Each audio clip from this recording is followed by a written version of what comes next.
40.000 pound'dan başlayan fiyatlarla ev sahibi olun. Olea.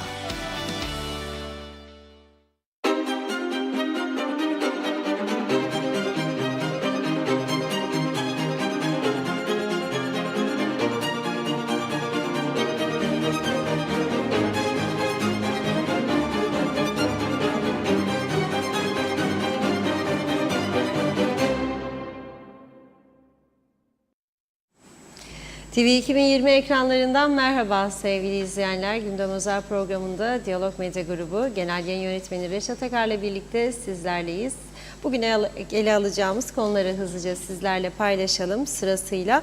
Evet, ilk olarak Kuzey Kıbrıs'ta kalan eski Rum taşınmaz malların yasa dışı kullanıldığı ve satışının gerçekleştiği gerekçesiyle Rum Merkezi Cezaevinde tutuklu bulunan Simon Aykut'un Ağır Ceza Mahkemesi'nde önceki gün başlayan duruşması bugünkü Rum basınında geniş yer aldı. Rum basını 242 suçlamayla karşı karşıya bulunduğunu ve bunun 14 yıla kadar hapislik öngördüğünü belirtti. Konuyla ilgili detayları vereceğiz.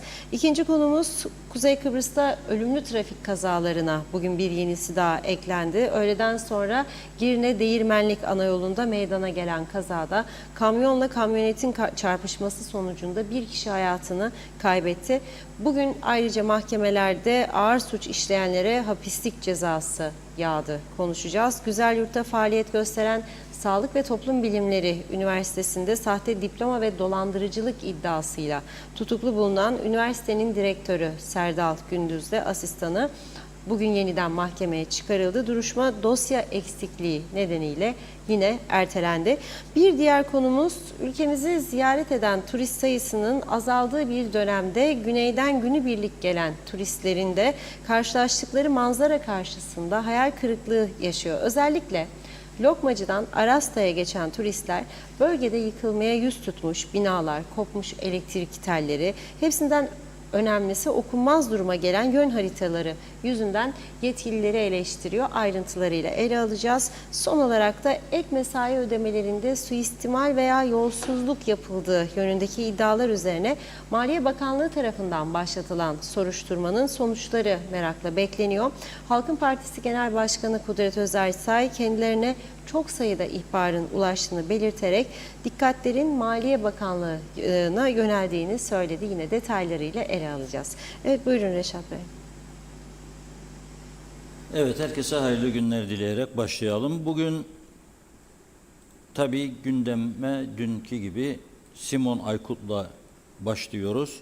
Çünkü kuzeydeki mülk satışlarını oldukça etkileyen bir gelişme olarak duruyor karşımızda. Dün tabii biz sizlere internet sitelerine düşen duruşmayla ilgili o ana kadar elde ettiğimiz bilgileri aktarmıştık. Çünkü duruşma dün gerçekleşti Ağır Ceza Mahkemesi'nde ve dolayısıyla ilk duruşma sonucunu kısa kısa bilgiler halinde Rum haber kaynakları vermişti. Bizler de sizlere bunu aktarmıştık.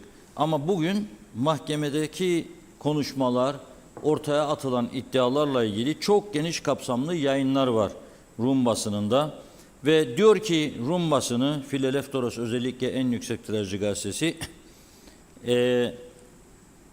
Simon Aykut 242 ayrı suçlamayla karşı karşıya bulunuyor ve bu suçlamalar 14 yıla kadar hapislik öngörüyor diyor. Yani durum oldukça ciddi.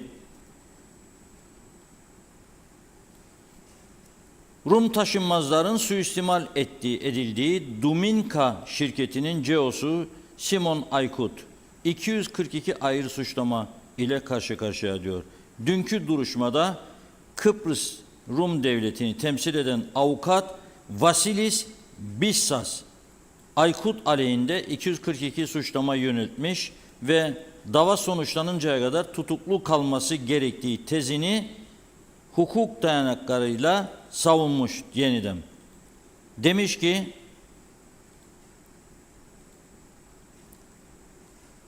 bazı unsurlar diyor gazete dünkü duruşmada açığa çıktı diyor.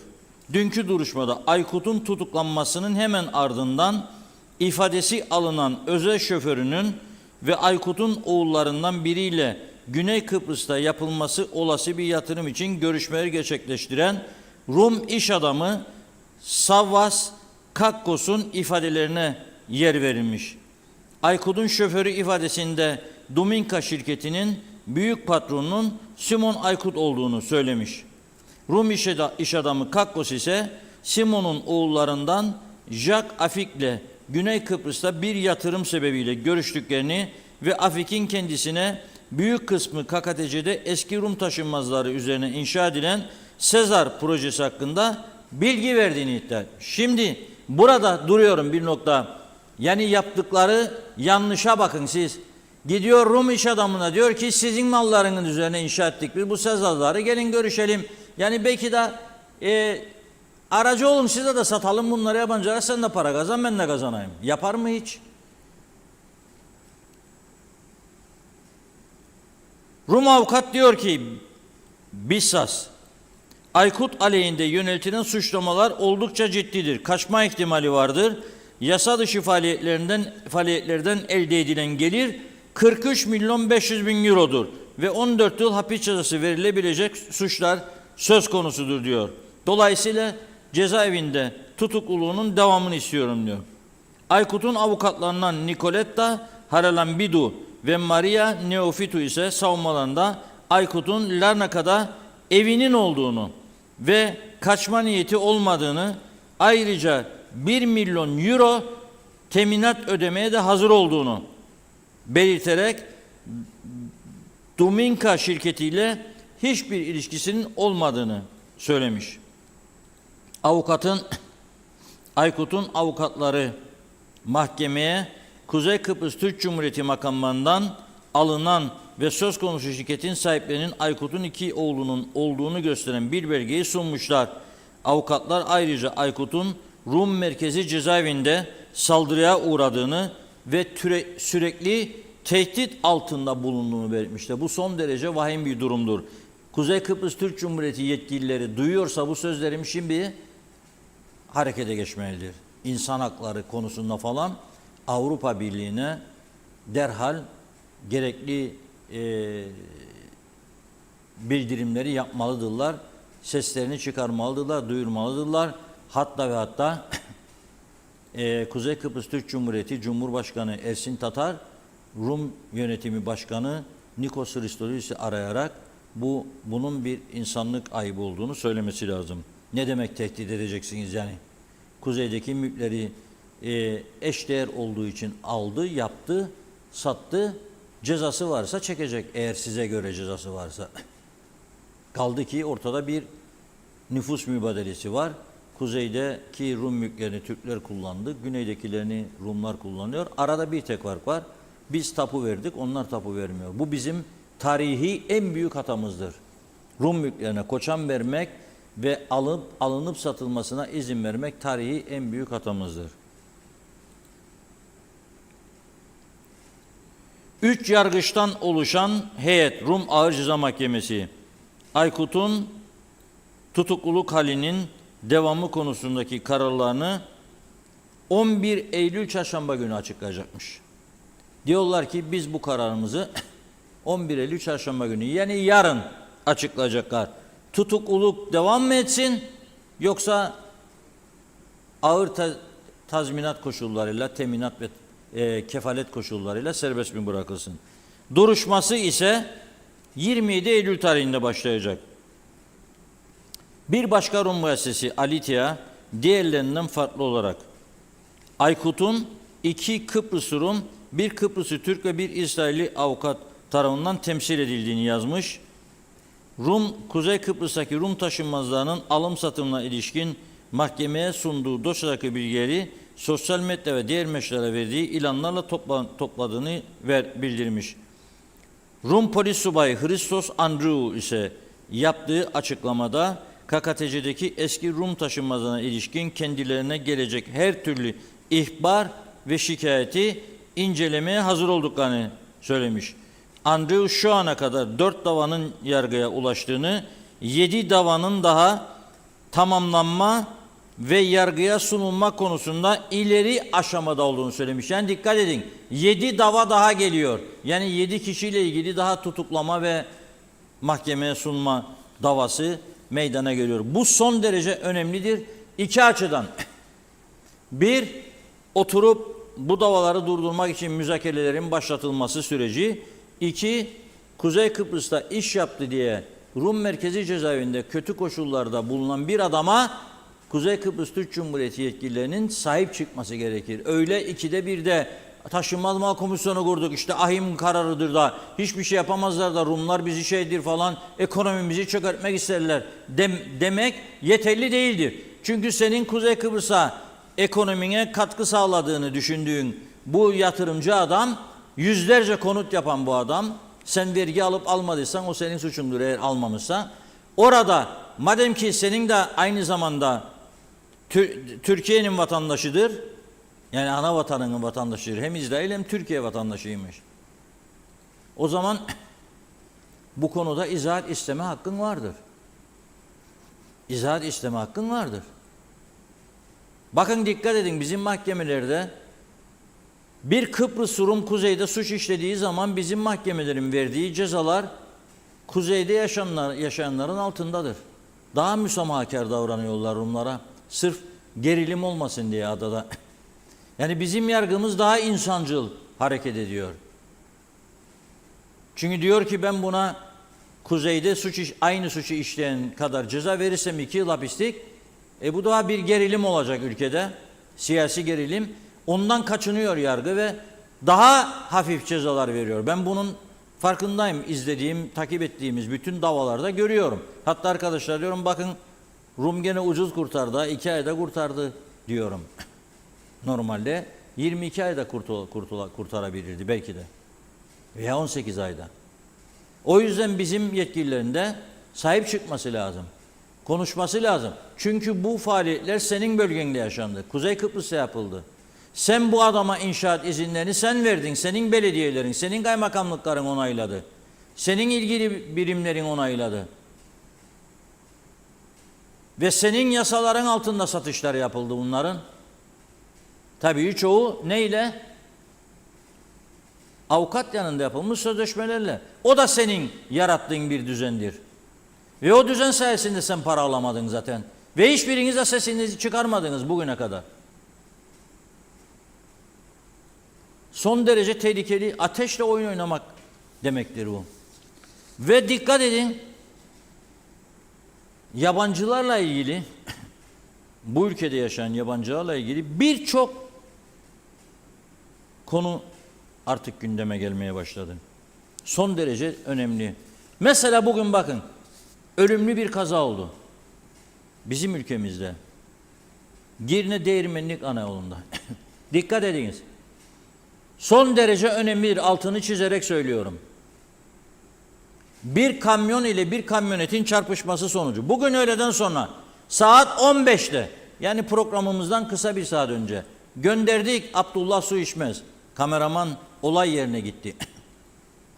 Görüntüleri aldı, şu anda izliyorsunuz. Bugün saat 15'te meydana gelen kaza. Bakın, kamyoneti kullanan Pakistanlı Şuthari Münir Hüseyin 59 yaşında, çarpıştığı kamyonu kullanan ise Bangladeşli Noyon Ali, o da 34 yaşında. İyi dinleyin lütfen ya. Bu ülkenin yollarında ağır vasıtaları artık Bangladeşliler ve Pakistanlılar kullanıyor. Neden? Çünkü buradaki Türklerde artık bu işi yapmak isteyen yok. Ne KKTC vatandaşı ne Türkiye vatandaşı istemiyorlar. Türkiye vatandaşları da şöyle bir gelişme yaşanıyor son zamanlarda. Geliyor buraya 10 yıl çalışıyor mesela, 10 yıldan sonra vatandaşlık başvurusu yapıyor. Vatandaşlık başvurusu kabul edildiği takdirde, eğer edilmezse aracılar buluyorlar, kullanıyorlar. Aracılar sağdan soldan telefonlar geliyor, bizdendir falan.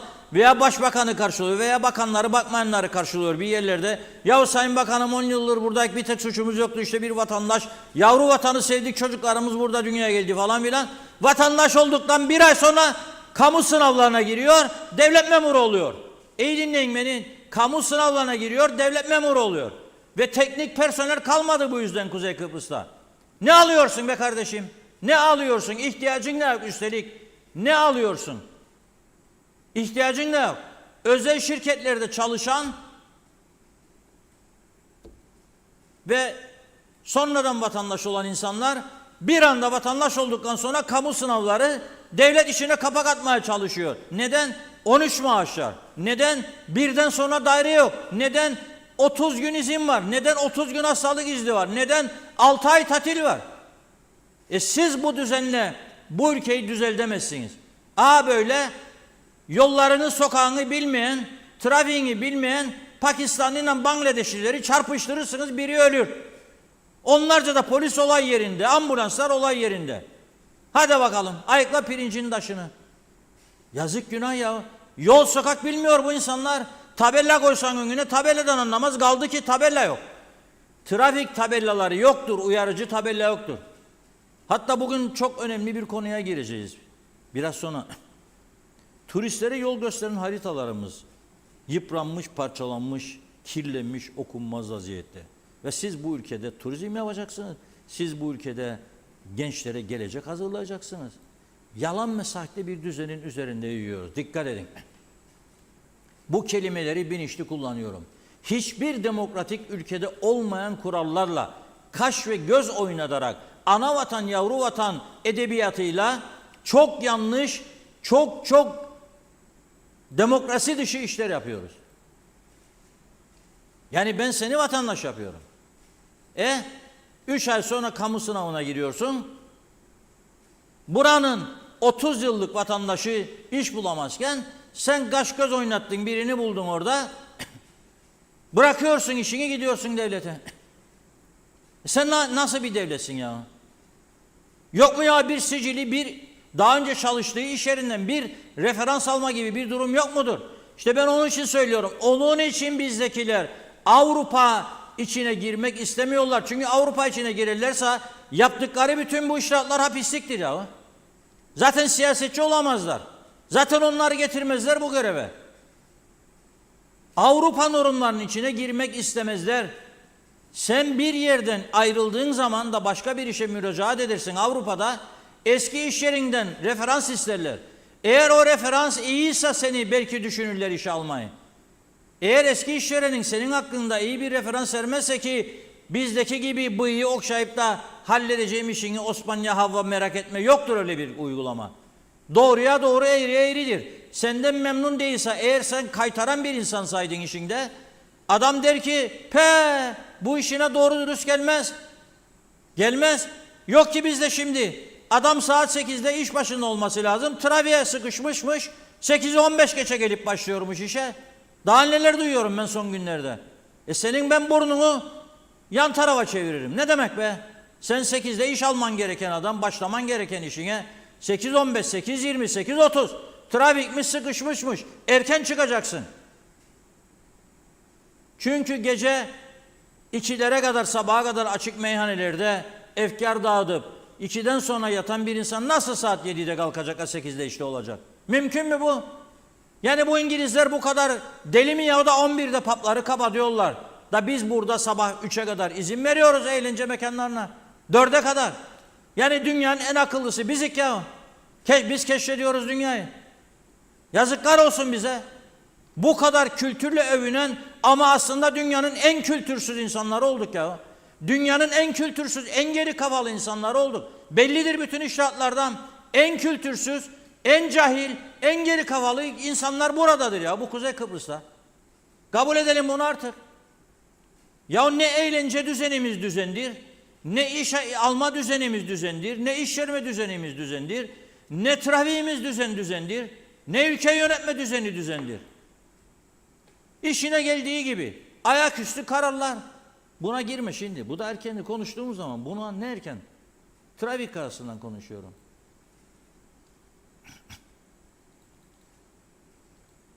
Ve nasıl oluyor? Viraja geldiği zaman diyor, dikkatsizliği sonucu yolun sağına geçti diyor. O esnada karşı istikametten gelen adamından çarpışıyor. Kamyon ve kamyonet. Dolayısıyla kamyonun önü tıkaması sonucu çarpıştılar diyor. Bunun sonucunda VS 873 plakalı araç sürücüsü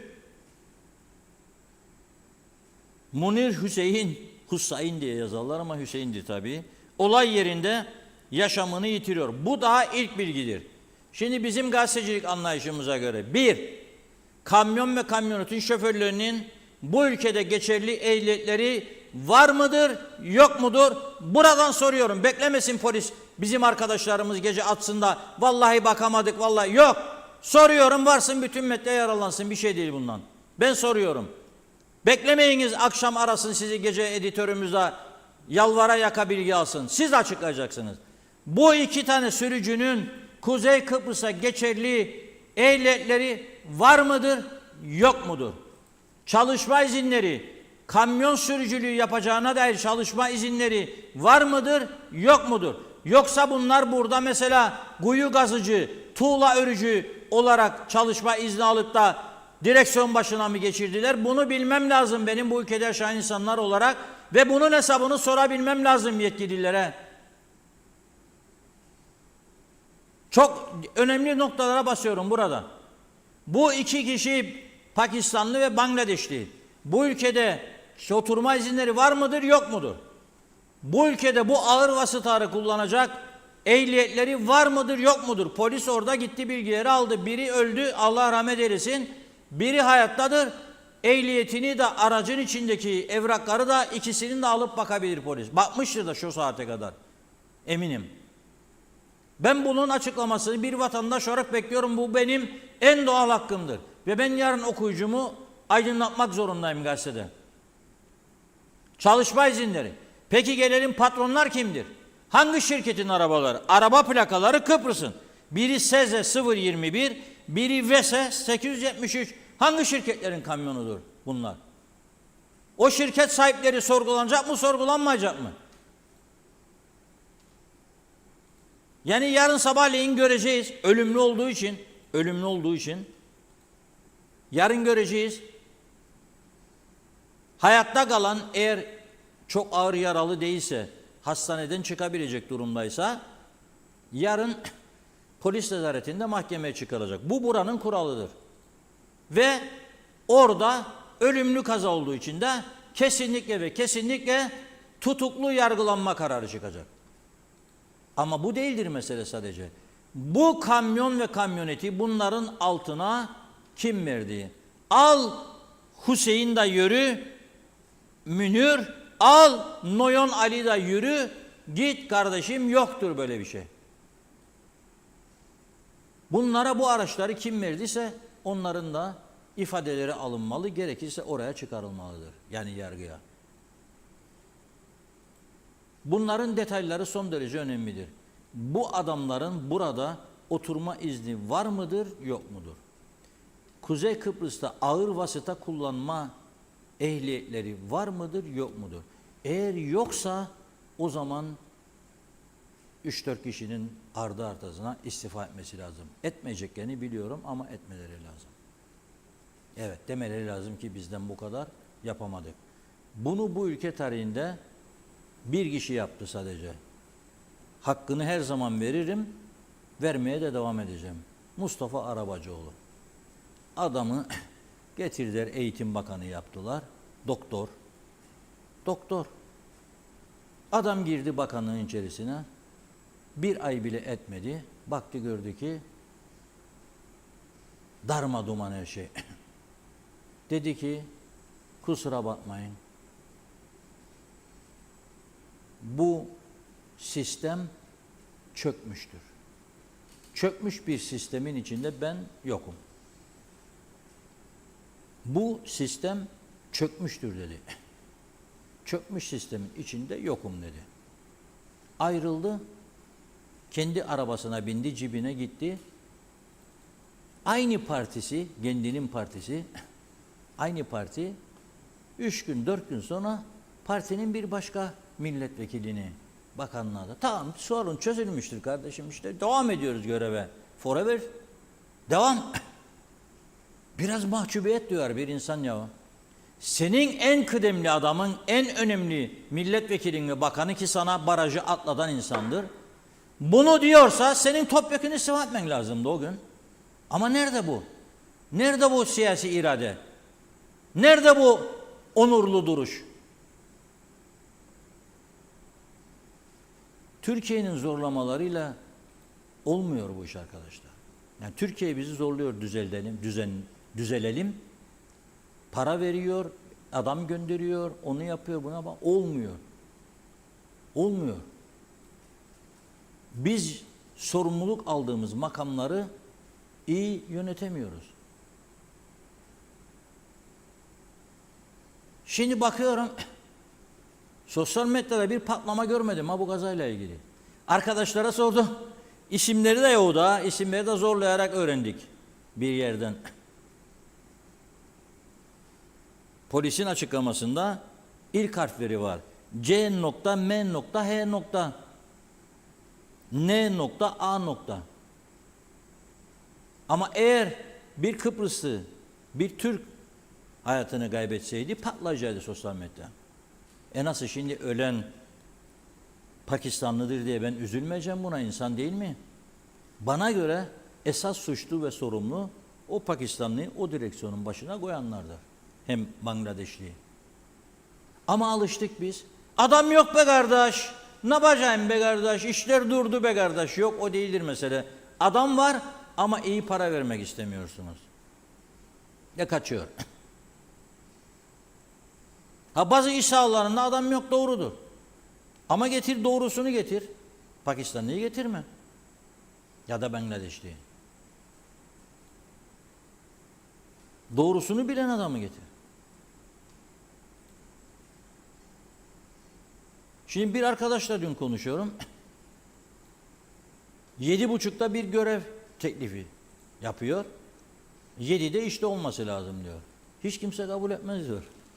Ne? 7'de işe geleceğim. Yok. Ama olan geçinemiyorsun diye. Ne yapayım? Babam sağ olsun, anam sağ olsun. Tamam buyur o zaman. 7'de kimse işe gitmek istemiyor. Olamaz. Avrupa'dakiler eşektir. Mesela gece 12'de gider, sabah çıkar. Onlar eşek.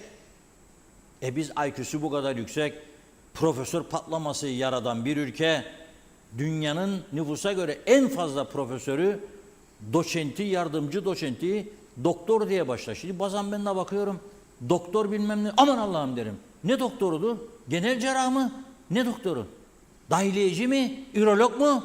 Yok ya, o derler bana. Tarih doktoru ya da coğrafya doktoru ya da bilmem başka bir doktor. İşletme doktoru. Güzellik doktoru. Hadi ya.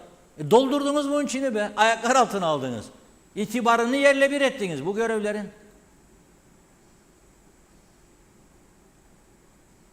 Yazıklar olsun. Gerçekten çok üzücü bir durum. Yani bütün aklı başında iyi örgütlerimizin de ana görevidir bu. Maaş kavgası yapıyorsunuz bazı sendikalar. Fakat bu taraftan hayatınızın tehlikede olduğu noktalarda ağzınızı açmazsınız. Hiç konuşma yok, hiç uyarma yok. Hiç hesap sorma yok. Nasıl olacak bu iş? Nasıl düzelecek? Nasıl düzelecek? Geçen hafta 3 defa, 4 defa söyledim. 3 defa, 4 defa Girne'den Arapköy'e giden okul otobüsü devrildi Şubat ayında. 15 yaşındaki lise 1 öğrencisi, gencimiz, arabanın camı olmadığı için kaza sırasında plastik geçici bir şey koymuşlar oraya. O uçunca çocuk da uçtu dışarıya. Kaburgası kırıldı, sakat kaldı. Okula devam edemedi doğru dürüst. Ve sınavlarda bütünlemeye kaldı. Şimdi bu tür çocuklara ikinci bütünleme hakkı verirlerdi daha önce. Bugün de birileri geldi. Ben görüşemedim, toplantıdaydım. Arkadaşlarımızla konuştu. Bir iddia ortaya koydu gelen vatandaş. Demiş ki bizim arkadaşlarımıza, ikinci sınav hakkından yararlanmak isteyen 1000 civarında öğrenci var. Orta ve lise. Fakat bu sene ikinci sınav hakkını vermediler, aşmadılar. Arkadaşlar dedim, soruşturun bunu Eğitim Bakanlığı'ndan. 1 saat uğraştılar, hiç kimseye ulaşamadı. Buradan ben soruyorum o zaman. Gerçek mi bu bilgi? 1000 civarında orta ve lise talebesi ikinci sınav açılamadığı için sınıfta mı kaldı? Bu kazada yaralanan çocuğun günahı mıydı bu? Olayda onu sınıfta bıraktınız. Yani çok büyük profesörler yetiştirdiğinizi biliyorum. Başarı tavan yapmış durumları eğitimde de. Verin bir şans daha. Hazırlansınlar. Madem veriyordunuz geçmişte. Ne oldu da bu sene vermiyorsunuz? Gerçek durum nedir? Kapalı kapılar ardında Washington oynamayalım arkadaşlar. Şeffaf olun. Açıklayın gerçek durum neyse odur. Bilelim. Zaten bıraksana sınıfta, liseyi 7 senede de bitirse, 3 sene yerine, gene neticede günü gelecek işe alacaksınız siz bunları vatandaşısa. Herhangi bir üniversitenin herhangi bir bölümüne girecek, mezun olacak. Sonra babası, amcası, dayısı gelecek, bizim çocuk aksi halde Dararıma seçilmesine diyecek. Korkacaksınız, alacaksınız bir yere. En kötü ihtimal o güne kadar ayakta kalırsa elektrik kurumu, Kooperatif Bankası, Vakıflar Bankası, Toprak Ürünleri Kurumu, Süprivex. Elinizde imkan çok. Süt Ürünleri Kurumu. Doldurun. Telefon dairesi. Doldurun. Nasıl olsa alacaksınız yani. 2 senesine mal ediyorsunuz, 1 senesi ama gene alacaksınız. Gene 10 sene, 12 seneyi doldurup vatandaş olanları kamu sınavına alacaksınız. Sonra onları da devlet memuru yapacaksınız. Sonra da adam bulamadık, Pakistanlıyı koyduk, Bangladeşliyi koyduk diyeceksiniz. Ne yapalım, adam mı var kardeş? Adam yetiştirmiyorsunuz ki. Hala da yedek subay yasasını uyguluyorsunuz. Türkiye uyguluyor diye. Türkiye 100 milyon nüfustur. Asker sayısı çoktur diye yaptı bunu zamanında. Sende ve bir de eğitime katılma oranı yüksek, eğitime çok düşüktü. Sen Kıbrıs'ta mı yaşıyorsun? Kıbrıs'ın güneyi Avrupa'nın bir parçası mı? Neden güneyde yoktur bu da sende vardır? Neden güneyde yedek subaylık yoktur ya? Neden güneyde liseyi bitiren adam önce askerliğini yapıp sonra üniversiteye gidebiliyor? Neden? Sen bunun tersini yaptığın için sırf askerliği yedek subay yapabilsin diye herhangi bir üniversitenin herhangi bir bölümüne giriyor ve bir şekilde mezun oluyor. Ailesi de batıyor tabii. Elde tarla varsa satıyor çocuğun okul parası. Yoksa babanın emekli aylığı.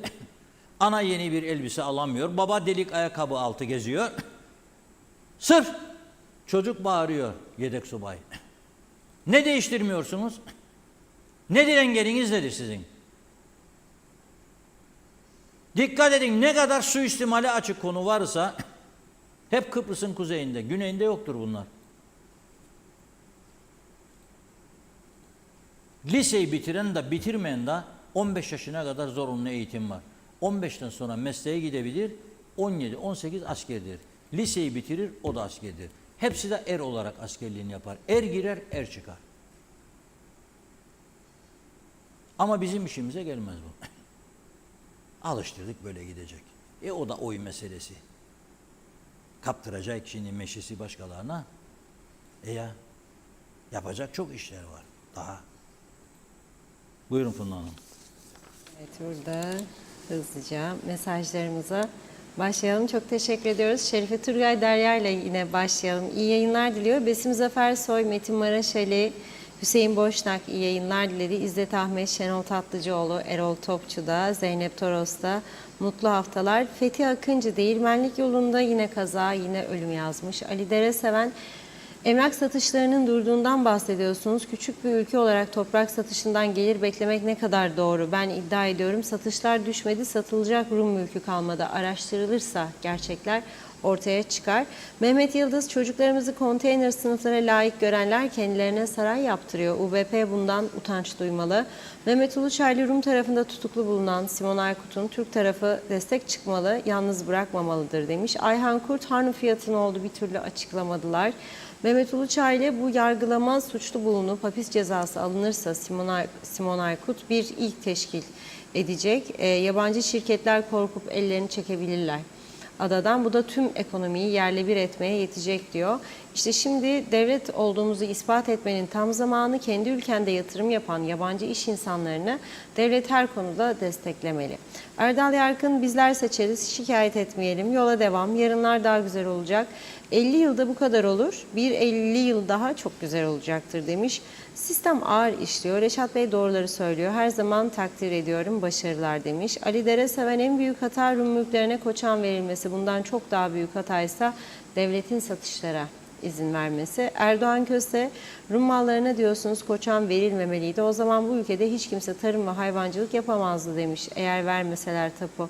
Nazım Ünalbant, İyi akşamlar dilerim herkese. İskele'den tüm aileme selamlar. Gündemde inşaat ne olacak diyor böyle. Eşdeğer olanlar da belki bir sorun olmaz ama eşdeğer olmayanlara ceza olacakmış. Çok evlerde böyledir. Sonunda halk tedirgin mi demiş. Türk kaçanlı mallarda ceza yoktur. Çok kişi üzülmekte haklıdır demiş. İnşallah her şey iyiye bağlanır. Soner Sabriler, turistler Lokmacı barikatından geçerken kopmuş elektrik telleri, yollardaki çöp, kaldırımlarda park edilmiş arabaları hepsini Kuzey Kıbrıs'ta görürler.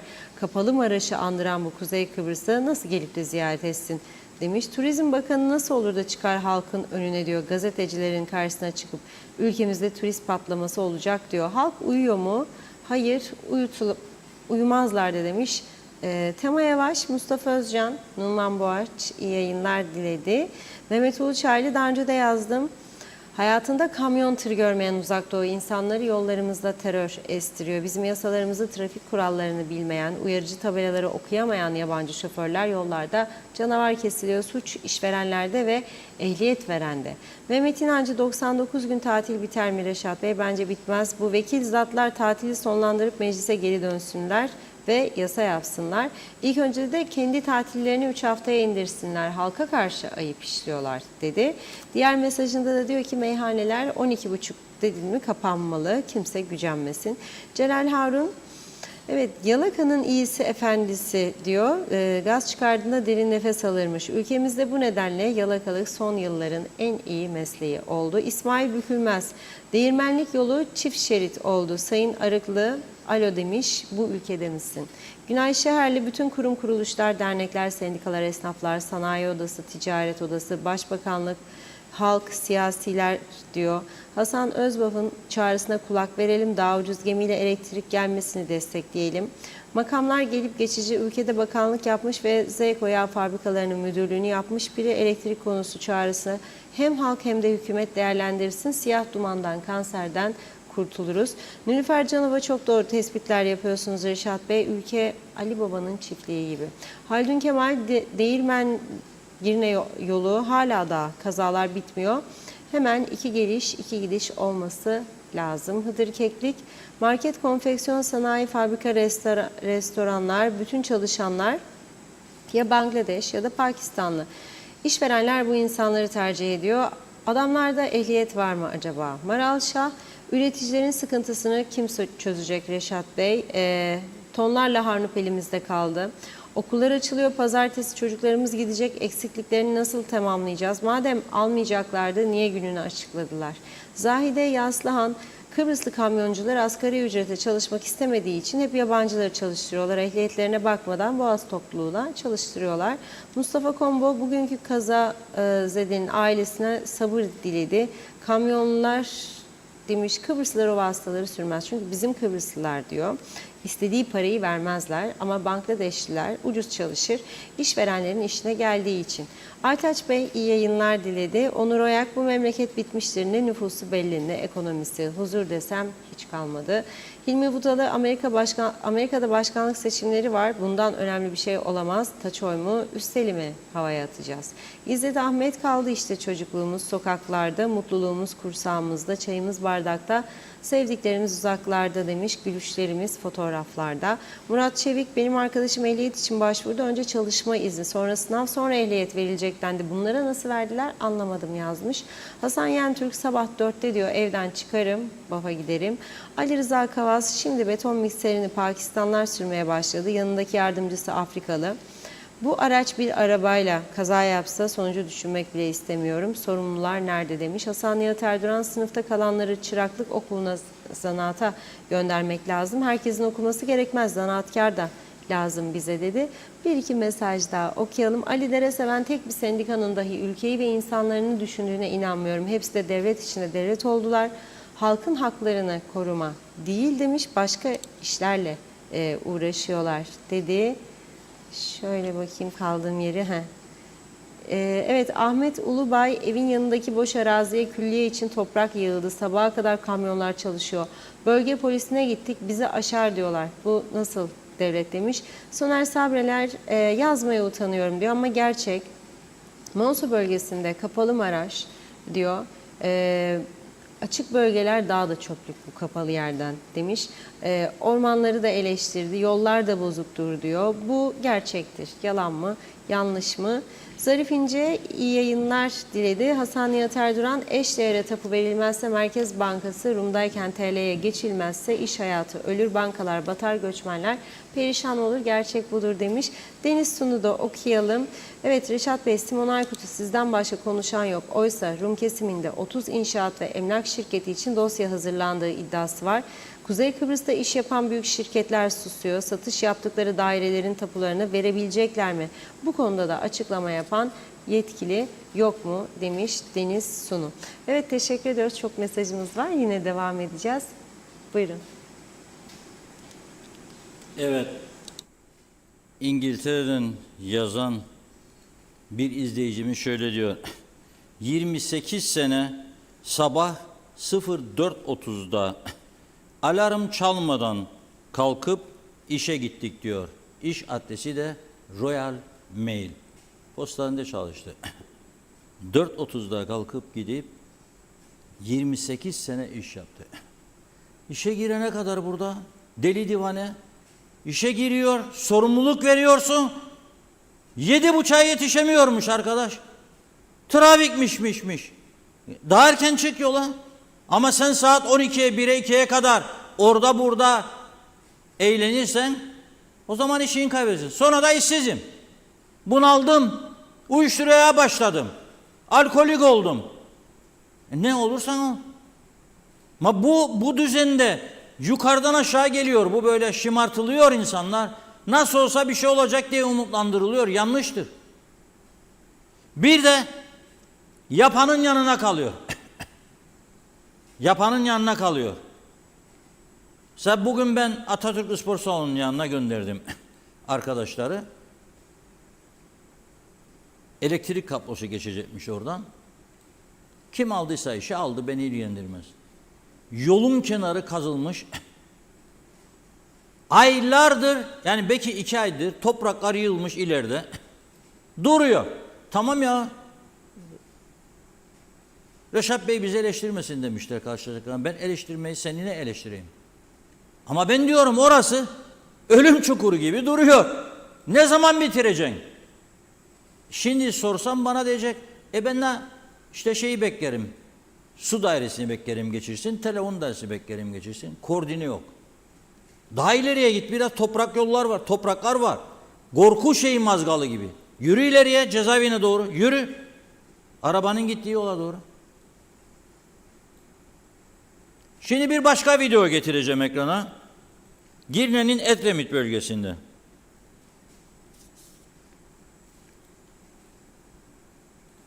Geçiyoruz Girne'nin Edremit bölgesine. Çitlenbik sokak, Çitlenbik sokak. Gelin Çitlenbik sokak. Ha. Verin geniş devam etsin. Bir noktaya geldiğinde gördünüz değil mi Çitlenbik sokak? Şimdi köşe başına doğru geliyor. Bir yerde duracak video göreceksiniz. Bakın. Yerde yarı silinmiş. Biraz daha zoom yapabilirsen. Stop yazıyor. Şimdi arayoldan ana yola çıkacak adam. Stop yap diyor. Ama gel biraz. Stop yap dediği yerin önünde bir çukur var. Aylardır duruyor. Telefon dairesi gitmiş. Orayı kazmış. Bir şeyler yapacakmış. Aylardır duruyor. Bölge sakinleri diyor. Duracağımız yerin önünde çukur. Onu dolaşıp gelmeye kalkarsak buradan içeri girenle çarpışacağız. Ölüm tehlikesi var. Be arkadaş, yaptığın sorumsuzluğa bak be. Madem ki bırakacaktın öyle, ne kazdın be adam onu? Kazdıysa, ama bu bir yerde değildir. Ülkenin birçok yerini böyledir. Ülkenin birçok yerine kazıyorlar, bırakıp gidiyor arkadaş. Kim yaptı bunu? Vallahi bir şey yapacaktık da malzeme eksildik. Ya bilmem ne oldu. Ya devlet parayı vermedi, müteahhit bıraktı gitti. Ma nasıl sorumsuzluk ya? Kulak diye bir şey var be dünyada. Çeken kulağı böyle. Eğer haklıysan tabii yapar görevini. Ne bu böyle? Bunun gibi çok yer. Ülkeler, bak karşıdan gelen adam eğer bunu sağlayıp da geçecekse buradan gidip de dönenle yüz yüze gelecek. Görmez ki, ne onu görür ne onu görür. Zaten yollar bu bir tuzağı gibi. Ya bu kadar sorumsuz ya. Ve oralarda 1 milyon istelim, 1,5 milyon istelim evler satılıyor. Da ondan sonra gelsin yabancı bana bu ülkeye baksın diyorlar. Gelmez arkadaş. Gelmez. Hiç çatlamayın. Ha, bir izleyicimiz de yazdı. Simon Aykut'tan bahsederim de izleyici şey etti de kaçıyor. İsteyen kaçsın arkadaş. Ben siparişle gazetecilik yapmam. Yapmadım hayatımda, gene yapmam. Bu programın özelliği ve farkı tam tarafsız, tam bağımsızdır. Simon Aykut'a burada sen Türkiye'de vatandaşlık verdi. Ne farkı var benim için Türkiye vatandaşı gelip burada iş yapanlarla veyahut da vatandaş olup bakan olanlarla ne farkı var onun? Ne farkı var? Ha, kökeninde Yahudilik de var. Olmayanların kaç kişi de vardır? Kaç 100.000 kişi de vardır? Bu bir. İki, sen buna devlet olarak burada iş yapma hakkı verdin. Yüzlerce, binlerce konut yaptı. Buralardan mal satın alanlar oldu. Aralarında yerliler de var. Ben bunu görmezden mi geleceğim yani? Bırak yansın mı diyeceğim yani? Yok. Yok. Kim isterse olsun. Ahmet olur, Mehmet olur, Süleyman olur. Üstelik de gündemin ana maddesi.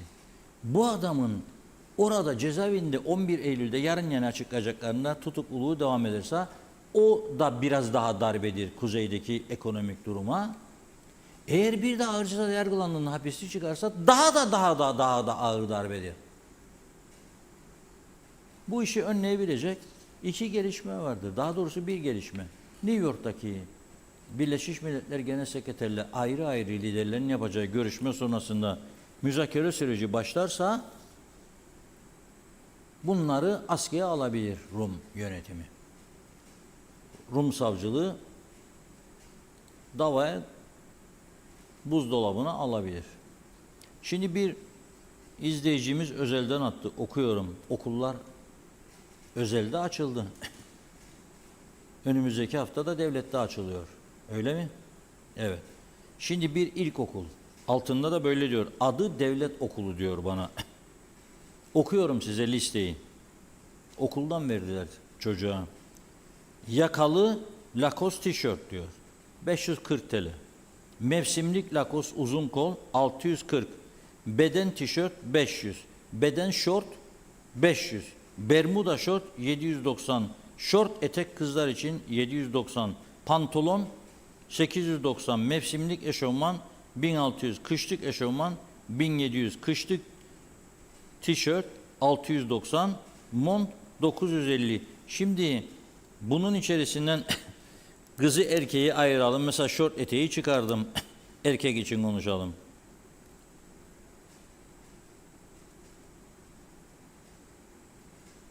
Başka ne çıkarabilirim? Hiçbir şey. Kabataslak bir baktığımda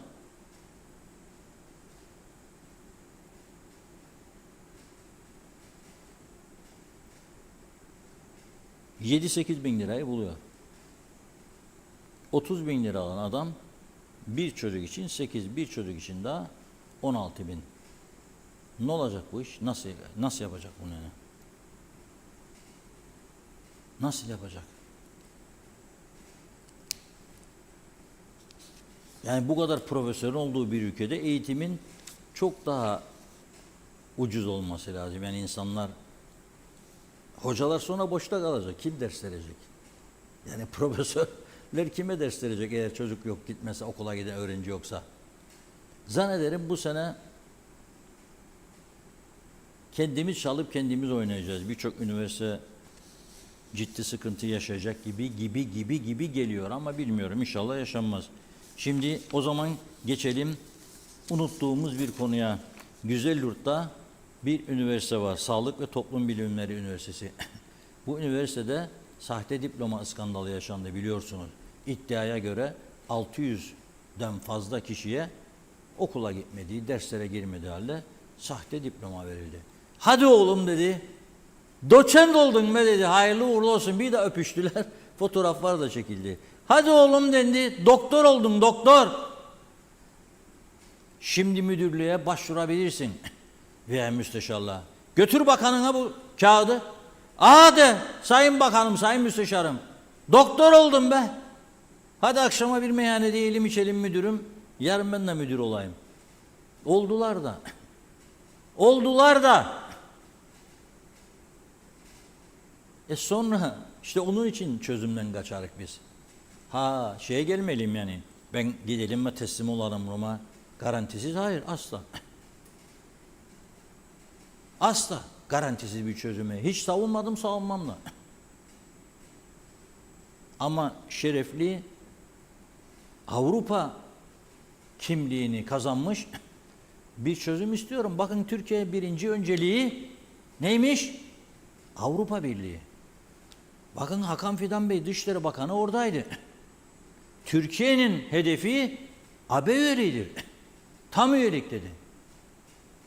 Bugün ekonomi haberlerinde izliyorum sabahleyin Bloomberg'de. Otomobil ihracatı %65'in üzerine çıkmış Avrupa ülkelerine. Türkiye'de üretilip Avrupa'ya ihraç ediliyor. %65'in üzerine çıkmış. Bu büyük başarı. Yani Avrupa'yla dönüyor Türkiye'nin ekonomisi. Avrupa'yla dönüyor. Giriniz Google'a bakınız. Adını vermeyeyim çünkü bize hiç ilan vermiyorlar. Hiçbir yere vermiyorlar. Bakıyorum. Hiçbir gazete, televizyonda görmüyorum. O da bana kalsın. Büyük şirketler biliyorsunuz. Reklam tanıtım fonları var. Yani sen senede 2 milyar, 3 milyarlık beyaz eşya satanlara söylüyorum. Birkaç kişi o bilir kimdir.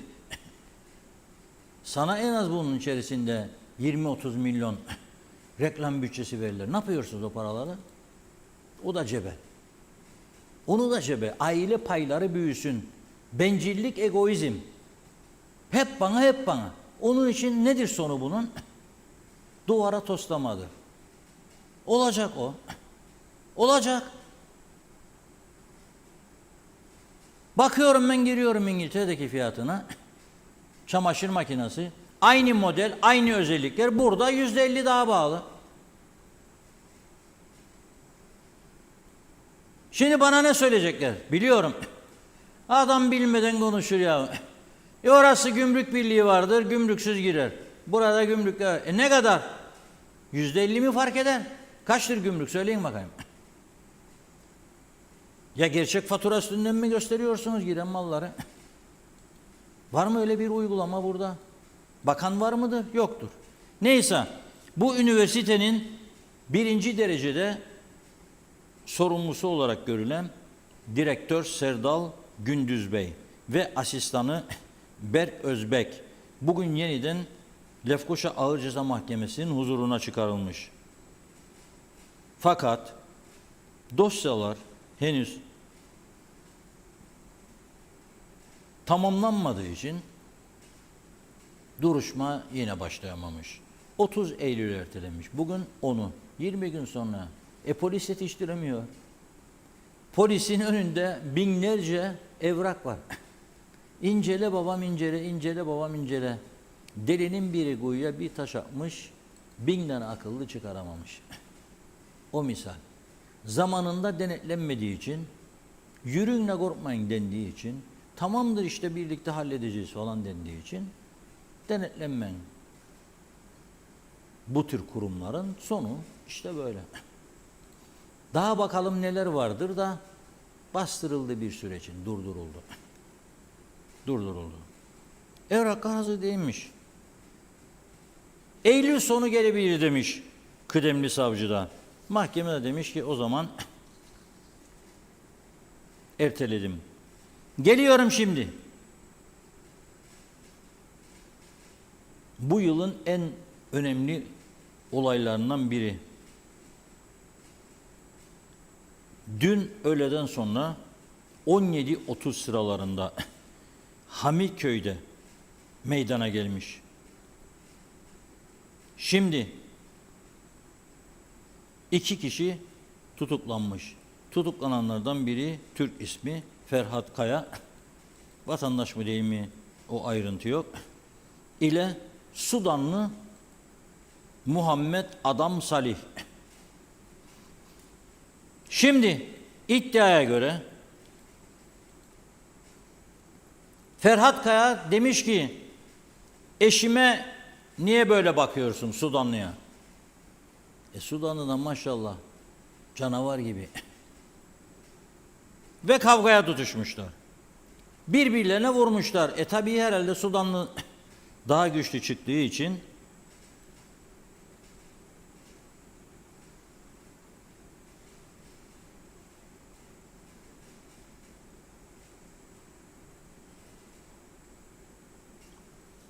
kavga büyümüş. Sonra bu Sudanlı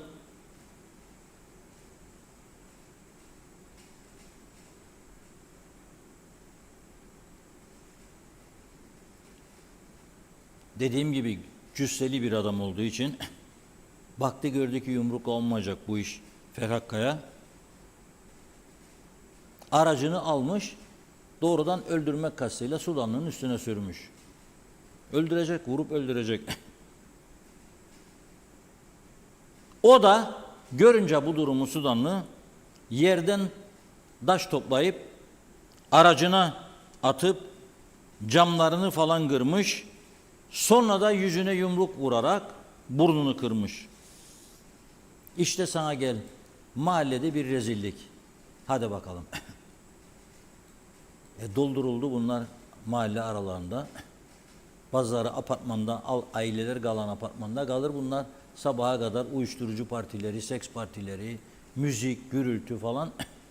Gel de çık işin içinden. Polisin işi de zor. Polisin işi de hepsinden zor. Bunlarla baş etmek kolay mı oğlum? Kolay mı? Hani hızlandırılacaktı bu deportlar? Hani?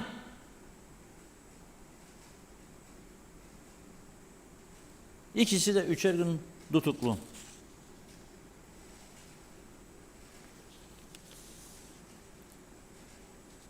Biliyorsunuz kısa bir süre önce gündeme getirdiğimiz bir olay vardı. 72 yaşındaki bir adam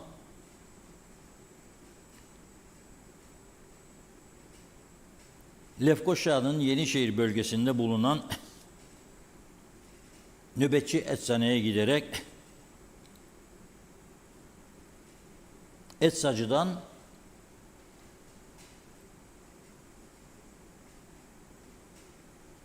güç artırıcı ilaç istemiş.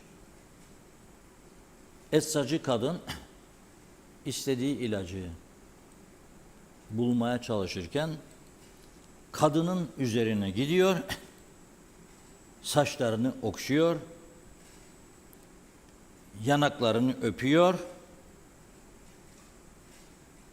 sonra da kadının elini alıp bir yere götürüyor, anlarsınız. Daha fazla söylemeyeyim çünkü bizi 7-8 yaşlarında, 10 yaşında dinleyen kardeşlerimiz de var. Çok ahlaksızca, çok terbiyesizce bir şey yapıyor. Essanenin içerisinde kamera var Allah'tan. Kadına da şükretmek lazım. Hakikaten soğukkanlı davranıyor. Bunu oradan uzaklaştırmaya çalışıyor. Uzaklaştırdıktan sonra polisi arıyor. Polis. Bu olay 3 Ağustos tarihinde meydana gelmişti. Ve mahkeme çok hızlı bir şekilde duruşmasını gerçekleştirdi bunun. Yoksa çok daha uzun süre sürebilirdi. Şöyle diyor. Yargıç, kamu hizmeti veren nöbetçi olduğu zamanlar gece yarısına kadar çalışan bir şahsa karşı işlenen bu suça hoşgörüyle bakılamaz diyor. Cinsel saldırı suçu 3 yıl, cinsel taciz suçu 2 yıl hapislik öngörülüyor. Azami cezalar verilmesi lazım. Ancak diyor, sabıkasızdır diyor, hafifletici sebepler. Eşi görme engellidir diyor bu sanığın ve bakıma muhtaçtır diyor. Bunu da değerlendirdiğimiz için diyor 6 ay hapislik cezasına mahkum ettik diyor. Şimdi bu 6 ay hapislik cezası 1/3 çekildikten sonra yani 2 ay zaten 3 Ağustos'dan beri cezaevindedir. 1 ay gitti. 1 aydan da fazla. 1 ay 1 hafta gitti. 3 hafta daha kaldıktan sonra bu içeride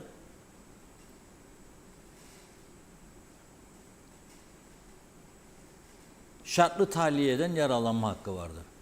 Yazar mektubu gönderir İçişleri Bakanlığı'na. Hele de vatandaşsa o ayrıntı yok haberde, soracağım mahkeme muhabirimize gelince. Devamlı söylerim, gönderdiğinizde bilgileri ayrıntılara da girin. Vatandaş mı değil mi bilmek istiyorum ben.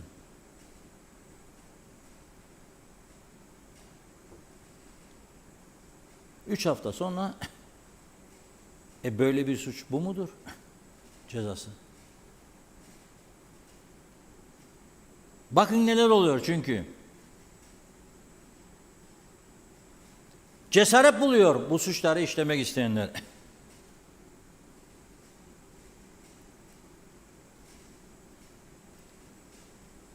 ...20 Ağustos 8 Eylül yani 2 gün öncesi ne kadar olan süreçte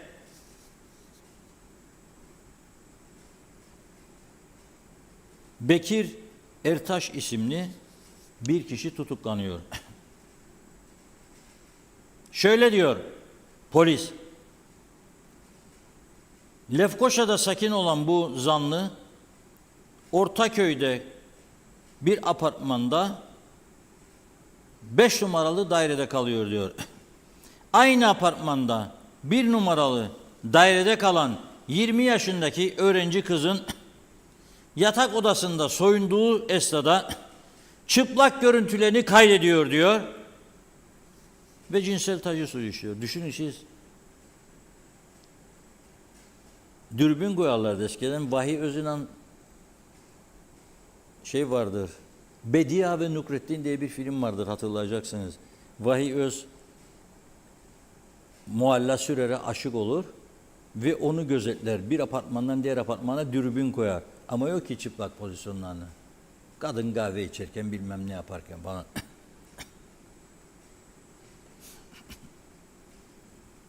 Sonra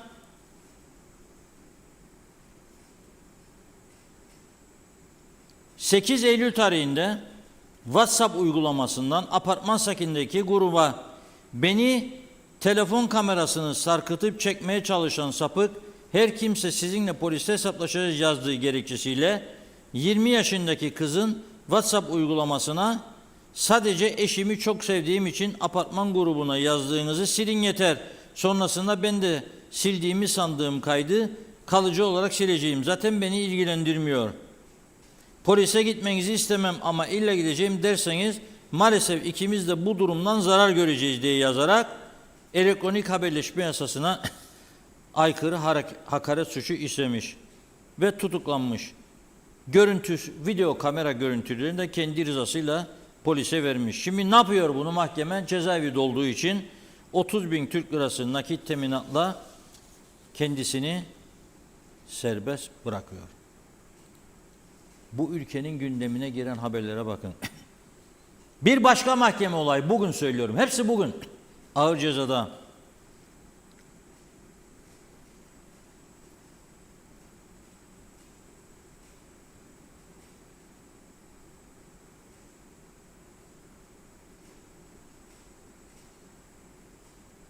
Hamit Bayadursun isimli şahıs sosyal medya aracılığıyla özel hayatın gizliliğini ihlal etmiş. Ayrıldığı kız arkadaşına ait özel fotoğrafları ve kişisel bilgileri anında birçok kişiye ulaştırmış ve Facebook'tan da canlı olarak yayınlamış. O kadar bir öfkelendi herhalde ki arkadaş, madem beni bıraktın dedi, ben de seni rezil ederim. Özel görüntüler birçok anlama girer. 2 kez yapmış bunu. Ve ifadesinde demiş ki eski kız arkadaşıma çok para verdim. Ama ondan sonra alamadım demiş.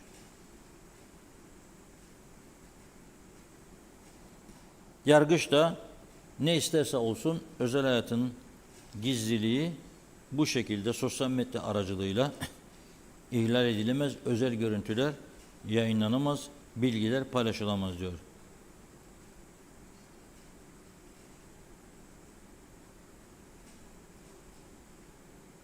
Özür dileyip suçu kabul etmesi nedeniyle 2,5 yıl hapiste kaldı. Onun için bakın, bazıları ben duyarım böyle, çok mutlu evliler var. Bir anda bir şeyler olur, kavga ederler, ayrılık noktasına gelirler. Taraflardan biri der ki, dur da göstereceğim sana günün, hem de Face'te bak. Neyi göstereceğim? Be utanmaz adam, be bilmem utanmaz kadın, be utanmaz adam, be utanmaz kadın. Yapmayın bunu, çünkü ağır suçtur. Bakın, ağır suçtur. Belki de yani cinsel içerik yayınlamadı, belki de sadece hakaret etti. İşte şöyle oldu, böyle oldu falan filan. Bana bunu yaz dedin, ben de sana bunu yaz dedim. 2,5 yıl hapislik aldı bugün. Yani ağır bir suçtur. Bunu bilsin herkes. Facebook arkadaşlık sitesidir. Birbirine hesap sorma, hesap gösterme, saldırı sitesi değil. Instagram'da öyle. Evet Funda Hanım, buyurun. Hızlıca tamamlamaya çalışalım mesajları. Mustafa Mania, Aynur Yüzügüler, Mehmet Şenler, Fevzi Mehmetçioğlu, Zeliha Adaman iyi yayınlar diledi. Ramazan Paşa, dünkü yayında Reşat Bey, Rum doktorlar hastalarına muayene karşılığı makbuz verir. Bizdeki özel kliniklerde doktorlar kredi kartını asla kabul etmiyor Reşat Bey. Bunu biraz yorumlarsa halk bu konuda bilgilendirilmesi önemli olacaktır. Hasan Nihat Erduran, gelir vergi listeleri ne oldu diye sormuş. Umağan Davulcu, bütün eğlence yerleri saat 24'te kapatılmalı. Sabaha kadar gürültü yapıyorlar. Mehmet İnancı, Reşat Bey hayati konulara parmak basıyorsunuz. Bravo demiş. Cengiz Güzelay, emlakçı ve hukukçulara mesajımdır. Simon Aykut'a bu mülkleri satanlar bir heyet oluşturup Kıbrıs Cumhuriyeti'nin mercileri için niçin diyalog kurmaya çalışmıyorlar? Belki bir emsal teşkil eder toprak konusunda. İsmail Bükülmez, ülkede nüfusu korumak için 3 çocuk olmalı demiş. 18 yaşına kadar da bütün masrafları devlet karşılamalı. Sercan Beycan Öznisan, 2004'te ada çok karışıktı. Sebebi ise UBP'ydi. Bu karışıklığı CTP düzeltti. UBP oldukça bu yaşam bitmez. Mehmet İnancı, sizlere bir sorum olacak demiş. Zeytin dalıyla tütsü yapıyor musunuz diye soruyor. Mehmet Menek, iyi yayınlar Reşat abi. Keşke sizin bir siyasi okulunuz olsaydı. Dürüstlük ülkesine sahip çıkan devlet geleneğine uygun insanlar yetiştirebilseydiniz bunca boş siyasetçilere gerek kalmazdı. hukuk, adalet ülkesini seven bireyler olurdu. Çok isterim demiş sizin gibi iş adamları buna meyillense, ilkokuldan liseye kadar okul olsa her şeye rağmen bir gün her şey güzel olacak umuduyla demiş.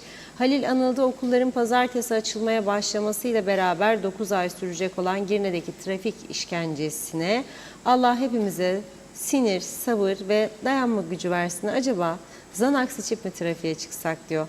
Arif Mustafa Cüce selamlar dedi sadece. İzzet Ahmet, evet bu çukur Reşat Bey Londra'da olsa şirket hemen mühürlenir ve bir daha iş yapamaz. İşte burası KKTC.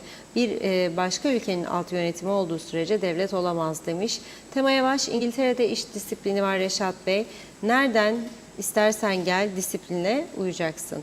Hasan Nihat Erduran, Rum bir arsa tek koçan bıraktı. Eşdeğeri apartman yaptı. 8 koçan oldu. Nüfusu takas edip mülkü takas etmeyen BM buyursun çözsün. Ali Dere seven tüm yabancılar serbestlik verilsin. Ülke batmaması için satabildikleri kadar emlak satsınlar. Tek bir dönüm kalmayana kadar satmaya izin verilsin. Her yer satılınca zaten konuşacak başka bir şey kalmayacak. O zaman emlakçılar da, satanlar da, sattıranlar da ülkede büyük bir rahatlığa kavuşacak. Hasan Nihat, 4 yıl özelde çalışmayan kamu yeterlilik sınavına girmemeli gençler. Bu çok önemli. En az 2 yıl özelde işleyip yatırım yapmalı, sonra kamu yeterlilik sınavına girebilmeli. Görüşüm budur. Reşat Bey ne der acaba diyor. Diğer mesajında da yönetim kurulu haberi olmadan üniversitelerde kuş uçmaz. Onay yönetim kuruludur. Cengiz Güsel'e Türkiye'nin selameti Avrupa Birliği üyeliği bu yolun açılabilmesi Kıbrıs sorununu çözmekten geçer. Ahmet Ulubay 74 öncesi kapıları kilitlemezken şimdi 8 kilit vuruyoruz. Ayşe Latif üzgünüm diyor, çok az kaldınız doğruları konuşan ama ne fayda. Sizi bizi izleyenler sayılı kaldık. Sadece kapı arkasından şikayet yaparız. Bunun için öyle bir allem gallem oldu ki gelen gidenin, yiyen, yutanın hesabı asla tutulmaz. Sil baştan başlamak lazım ama kim yapacak? Muhalefet de çok sessiz. Celal Harun serbest piyasa işi asgari ücretliyi, çiftçiyi de tüketiciyi de kazıklama işine döndü. Devlet duruma son vermeli, devletin tokadı yok mu diyor. Temcit pilavı gibi aynı konuyu ısıtıp önümüze koyuyorlar. Laf değil icraat üret. Mustafa Kombo, Reşat Bey bu gibi insanlara hafif ceza verildiği zaman tekrar yapacaklar. Ali Dere seven, vekiller keşke tatillerini bir ay daha uzatıp eski meclis yerine yeni açılacak olan binaya gitselerdi. Çünkü bunu fazlasıyla hak ediyorlar. Eski bina vekillerimize küçük geliyor, sığışamıyorlar, rahat çalışamıyorlardı dedi. Mehmet İnancı adada demek ki sapıklar gün geçtikçe çoğalıyor diyor. Bu da ülke için ayrı bir dert. Gaye Gök, hafta sonu demiş bir oteldeydik. Brezilyalı zenci gençler gösteri yaptı. İzlerken düşündüm ne güzel yapıyorlar. Ülkede güzel olaylar da var ama bu düşüncem çok sürmedi. Çünkü adli olaylar çok fazla ülkede. Ülkemi seviyorum. Keşke ülkemde mutlu ve güvenli yaşayabilsek demiş. Recep Göktaş, zam furyası başladı. Maşallah inşallah diyor. Şöyle bir sayfayı yenileyelim bakalım bu internette hızlıca gelecek mi?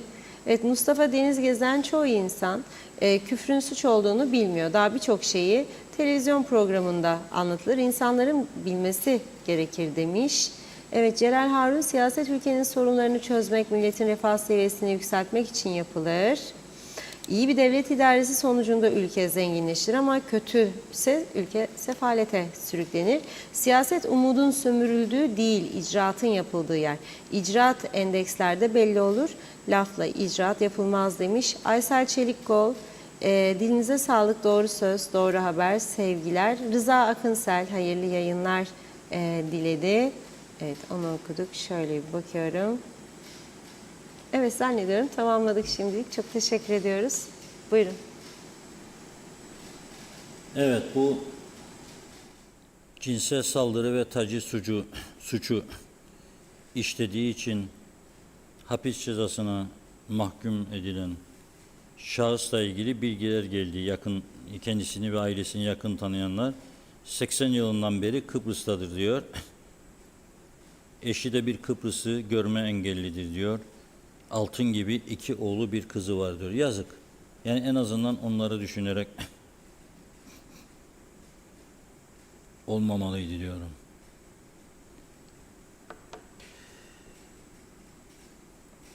Bir de bu Serdal Gündüz Bey beni izliyor. Cezaevinde herkes izliyor. Biliyorum şu an bu programı cezaevinde herkes izliyor. Biliyorum.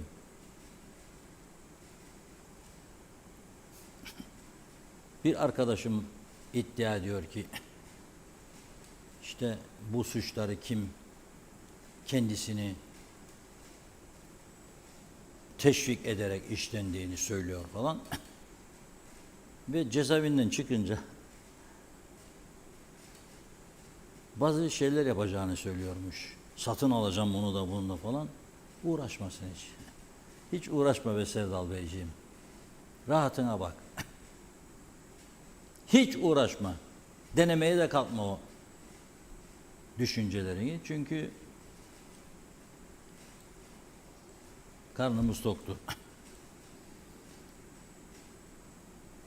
Bizi başından beri devamlı izleyenler bilecek, izlemeyenler geriye gitsin. Birçok programda inat ve ısrarla şunu söylüyoruz burada. Ne söylüyoruz? Bu ek mesaileri kaldırın. Çünkü bu küçük ülke bunu kaldıramaz. Fakat birçok örgüt sessiz sedasız aman dokunma. Siyasiler de dokunamıyor. Son 14, 12, 13 yılın seçimlerine gidelim. Her seçim öncesinde sağı da solu da tam gün eğitim, tam gün sağlık dediler bize, öyle mi? Yaptılar mı? Yapmadılar. Sorsan yapacaktık ama işte tam da başladık düştük ama tam da bilmem ne oldu ama oyalıyorlar bizi, oyaladılar. Tam güne geçmedikleri için ne yapalım, sağlık servislerinde doktor hemşire yetmez, çalıştıracak ek mesai. Efendim ormancılık dairesinde da ek mesai yetmez. Efendim bilmem havacılık falan, gümrük yetmez. 2 milyar lira sen devlet bütçesinden oraya ver. Yolun yok, sokağın yok, tabelan yok, hiçbir şeyin yok. 2 milyarı sen harca ona. Şimdi dün Kudret Bey, Halkın Partisi Genel Başkanı Sayın Kudret Özersay paylaşım yapmış ve demişti ki çok sayıda ihbar alıyoruz. Ek mesailer konusunda, ödemeler konusunda. Sadece diyor Tarım ve Doğal Kaynaklar Bakanlığı'na bağlı Orman Dairesi'nde yapılan ek mesai ve tahsilatlara ilgili bazılarının haksız kazanç ettiklerine ilişkin değildir diyor. Tamam diyor, bu soruşturma sürüyor ama diyor daha diyor başka kurumlarla ilgili de şikayetler var. Maliye Bakanı bunları sorguluyordu diyor, araştırıyordu. Ne oldu sonucu diyor. Gözlerimiz maliyede, merak ediyoruz, bekliyoruz diyordu. Ama gelmedi. Şimdi Arasta bölgesinden bir video geliyor ekranlara. Hani şey istiyoruz ya, turist gelsin falan ve paylaşımlar, bu sene turistler azaldı, işte gelen yok, giden yok, yandık, bittik, işte Yunan adalarına gittiler. Hakikaten de son yıllara göre en zayıf senesidir bu sene turizmin. Bugün baktım 5 yıldızlı bir otelimiz Ekim ve Kasım ayları için özel kampanyalar başlatmış. Ye iç her şey bedava, aklına gelebilecek her şey. 3 öğün değil 5 öğün, 7 öğün. 2 gece 3 gün 9.999, 5.000 lira. O da eder 110, 120, 115 sterlin gibi para. Ya beleş. 5.000 lira bugün bir akşam yemeğine kaliteli bir lokantaya gidiniz. 2.500'den aşağı kalkmazsınız içkiyle. 2 kişi 5.000. Öğleni var, sabahı var. Elektrikten tasarruf, bulaşık makinesi çalışmayacak. O duruma geldi, mecbur oldular çünkü. Düştü diye. Peki biz turist çekmek için ne yapıyoruz? Türkiye'ye gitti, gelin Kıbrıs'ı görün dedi Turizm Bakanı. Ama bir türlü Lokmacı'ya götüremediler kendisini. Yani belediye başkanının da, Lefkoşa'nın, Turizm Bakanı da ben gitmesini arzu ediyorum. Haftada bir gün olsun gidin ya. Bir esnafla sohbet edin, ne tür sorunlar falan var. Bakın Abdullah Su İçmez gitti, havada, karada ve denizde. Gitti, baktı turistler, barikatı geçer geçmez. Gelsin oğluma görüntüler. Hah. Barikatı geçer geçmez levha vardır böyle sağ tarafta görüyorsunuz. Belki zoom yaparsa arkadaşlar göreceksiniz. Harita var orada. Lefkoşa'yı anladı. O kadar eskidi, çürüdü. Siyah siyah mürekkep lekeleri döküldü üstüne. Hiçbir şey okunmuyor. Turistler gidiyor oraya. Bakıyor nerede? Elinde harita var, elinde plan var. Rum tarafından geliyor. Onları getiren turizm acentesi, tur operatörü gezilecek yerler listesi veriyor. Bakıyor. Mesela Buyukhan nerede? Bilmezler Lokmacı'yı geçer geçmez orasıdır. Haritaya bakacak da görsün şehir haritası var. Yok okunmaz. Selimiye Mosk okunmaz. Ne bileyim neresi okunmaz. Binalar ayrı bir rezalet. Kablolar, elektrik kabloları yukarıdan aşağı doğru salkıyor. Binalara bakın siz. Elektrik kablolarına bakın. Binaların çoğu yıkılmaya yüzde tutmuş. Başına yıkılacak turistlerin kimsenin umurunda değil. Kimse bakmaz etmez. Yani bakın. Harabeye bakın. Turistlerin gezdiği bölgeler bunlar. Şimdi belediyeye sorsan diyecek ki benim param mı var ya da ben ancak maaşlar öderim aldım kurtardım benden öncekileri batırdı. 15 yıldır ama. 15 yıldır. Turizm Bakanlığı. Bu teşvikler, bu şeyler nereye gider? Tanıtma fonları. Ya orada haritalar olsun değiştirin. Birleşin bazı kurum kuruluşlar bir araya geliniz. Bakınız biraz memleketinize. Bunları görmeye turist gelmez ya senin memleketine. Hiç uğraşmayın. Turist bunları görmek için gelmez bu tarafa. Gelmez. Medet ummayın. Gelmez. Ben yabancı olsam ben de gelmem. Ben de gelmem. Neyine geleceğim senin yani? Yürürken ne zaman eski bina başıma yıkılacak diye bilmeden hangi sokağa gezeceğim? Ya bir yön gösterici levhanızı bile sizin doğru dürüst orada durmuyor ya. Eskimiş bunun farkında değilsiniz. Bu arada Metehan'da da var. Polis duyurusu falan var silindi okunmuyor. Tabelalar duruyor orada. Ya gidin ya bir gün haftada 15 dakika gidin. Bakan demek koltukta oturup onun bunun işini yapan adam değildir ya da telefonlarda ona buna konuşup özel işleri halleden. Biraz çıkın küçücük bir memlekettir geziniz Aras'tayı gezin. Metehan'a gidin. Sanayi bölgesini gezin bakın. Gidin Girne Gordon Limanı'nı gezin bakın. Yatlar matlar lokantalar ne yapar fiyatları alın bakın. Çağırın konuşun yüksek görülen nedir kardeşim bu gelmeyecekler bize deyin. Eğer yüksekse tabii. Gidin bazı otelleri görün işletmeler hakkında bilgi alın. Ne sıkıntınız var ne istiyorsunuz? Çöpleri topladın ya kamyon tutun topladın çöpleri. Bakın hale bakın. Da ki turistmiş gelecekmiş da istiyorlarmış da hiçbir şey olmaz. Gelmez. Gelmez. Daha çok ağlayacağız bu konuda. Evet. Var mı başka Funda Hanım bu kadar mesajlar? Aslında Buyurun. onları da okursak tam tamamlanır. Mustafa Deniz Gezen, Reşat Bey mesai sadece sağlıkta olmalı. Çünkü diyalize giren insanlar var demiş.